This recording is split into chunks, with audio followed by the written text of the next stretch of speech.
अस्सलाम वालेकुम। रेहान भाई, आप पिछले दिनों रिट्रीट पे गए थे, उस हवाले से कुछ बताइए कि कैसा रहा आपका वो टूर? जी, मैं बिल्कुल पिछले दिनों रिट्रीट पे गया था। रिट्रीट पहले एक दफ़ा मैं वाज़ेह कर चुका हूँ किसी मौके पे कि क्या कॉन्सेप्ट है, यानी मैं फिर दोहरा देता हूँ उसे कि इस तरह भी मैंने अर्ज़ किया कि हम जो कुछ भी दीन पढ़ रहे हैं, उससे यकीनन इल्मी तत्हीर होती है, हम सीखते हैं, इल्म में इज़ाफ़ा होता है, लेकिन इम्तिहान जो मकसूद है वो अमल का है, शख्सियत को बेहतर होना चाहिए। तो शख्सियत में बेहतरी के लिए अभी तक हमने जितनी भी लोगों की हवाले से कोशिशें की हैं, देखा है, तो नतीजा ये निकलते हुए देखा है कि लोग आमतौर पर जिस वक़्त किसी दीनी नशिस्त में शरीक होते हैं, आधे 1 घंटे बाद सुनते हैं, तो उस लम्हे तो उन पर गैर मामूली उसके असरात होते हैं। लेकिन जिस वक़्त वो उठ के जाते हैं और ज़ाहिर है कि इस तरह की नशिस्तों से फ़ौरन ही उठ के चले जाते हैं, तो घर पहुँचते हैं और उसके बाद वो सब कुछ ज़हन से निकल जाता है। तासुर भी ख़त्म हो जाता है, वो जो मोटिवेशन पैदा हुआ होता है वो भी ख़त्म हो जाता है। तो ये एक हकीकी मसला है। ज़ाहिर है कि इंसानों के साथ ये तो नहीं हो सकता कि ये कैफ़ियत मुस्तकिल रहे, लेकिन इसको कैसे बढ़ाया जाए? अच्छा, इसी तरीके से ये भी होता है कि जो इस तरह की फ़ॉर्मल नशिस्तें होती हैं, उसमें एक हद तक ही गुफ्तगू होती है। उसमें टाइम लिमिटेशन होती है, सबको जाना है, एक लिमिटेड टाइम के लिए लोगों को बुलाया गया है। तो जिस तरह फ़र्ज़ नमाज का मामला होता है कि आप जब फ़र्ज़ नमाज के लिए आते हैं, तो आपने देखा होगा कि जो आइम्मा हैं, वो आमतौर पर मुख्तसर क़िरात करते हैं।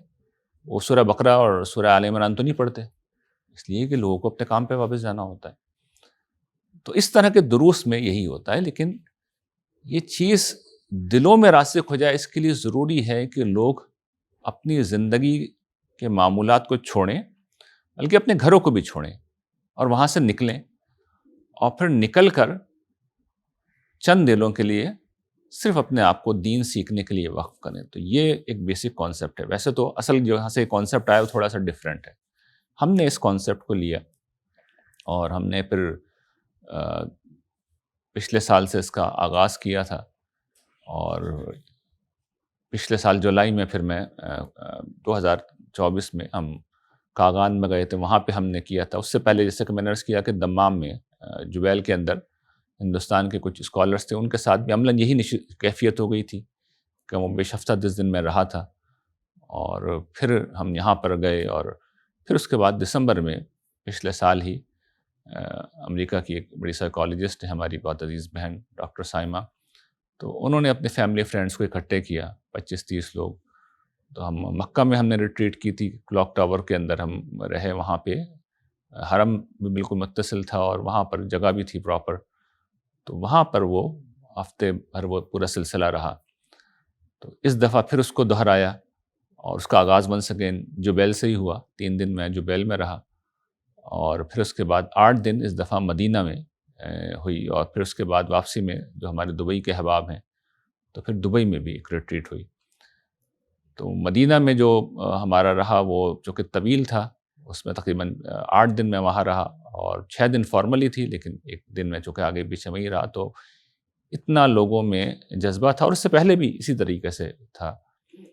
लेकिन ये कि इतना जज़्बा था कि घंटों की नशिस्तें होती थी वो, और उसमें भी लोगों को मैंने नहीं देखा कि कभी वो जमाइयाँ ले रहे हों, और कभी बोरियत हो, और लोग देर से आ रहे हों और भागने के मौके ढूँढ रहे हों और उठ के जा रहे हों, और डिस्टर्बेंस महसूस कर रहे हों और नींद आ रही हो। बल्कि पूरी तरह लोग एंगेज रहते थे, और जब फॉर्मल टाइम ख़त्म भी हो जाता था, तो उस वक़्त के बाद जो थोड़ा बहुत मेरा अपना टाइम था या आराम का टाइम था, तो उसमें भी कोई ना कोई पास ही होता था। ज़्यादातर वो यंग बच्चियाँ थी, डॉक्टर्स हैं, डॉक्टर्स ही बन रही हैं वो।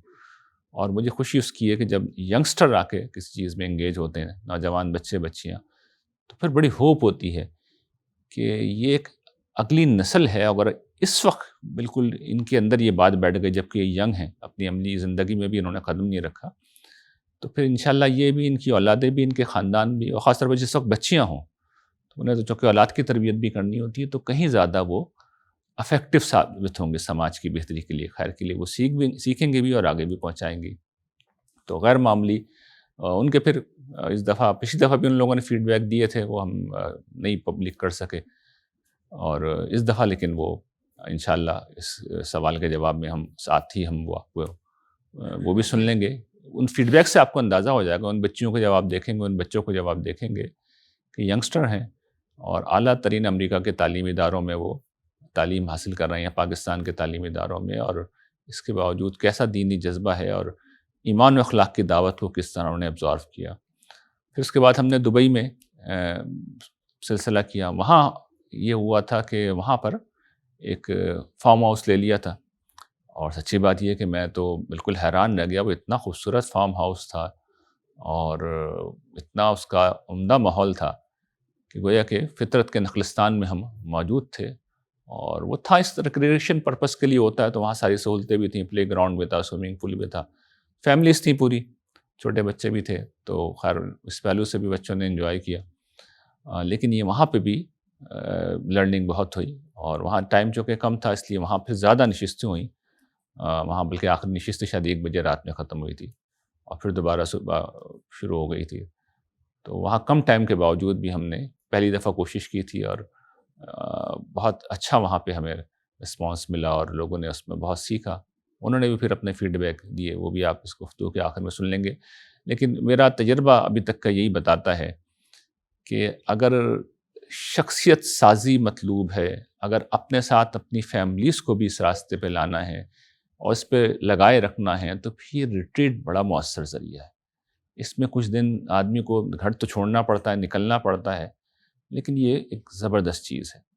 اس میں جو آخری چیز ہے کہ میری بڑی خواہش ہے، برسوں کی میری خواہش ہے، کوشش ہے کہ ایک مستقل، یعنی یہ تو میں نے سمجھے کہ ایک طرح سے آلٹرنیٹ ڈھونڈا تھا، کہ اصل خواہش یہ کہ اپنی ہمارا ایک جگہ ہو جہاں پر ہم بڑی جگہ کے اوپر ہم اس طرح کا پورا، جس طرح میں نے ابھی دبئی کے فارم ہاؤس کا بیان کیا، اس طرح سا ایک جگہ بنائیں ہو جہاں پہ لوگ آ کر رہیں 3 دن، ہفتہ بھر، 10 دن، اور وہاں پر یہ چیزیں سیکھ کے جائیں۔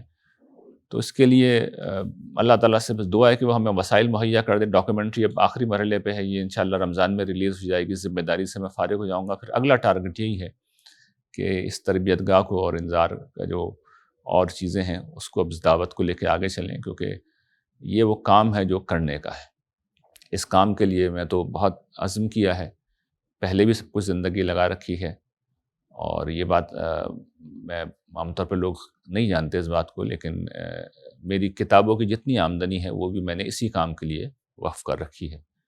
تو امید یہ اللہ تعالیٰ کی رحمت سے امید ہے کہ اب یہ چونکہ بڑا معاملہ ہے، اس پہ زیادہ اماؤنٹ چاہیے، رہی بات ہے یہ تو اللہ تعالیٰ نے ڈاکیومنٹری جیسی بڑی چیز کرا دی تو یہ بھی کرا دیں گے۔ تو بس آپ سب بھی دعا کیجیے اللہ تعالیٰ کی مدد ہمارے شامل حال رہے۔ وآخر دعوانا الحمدللہ رب العالمین۔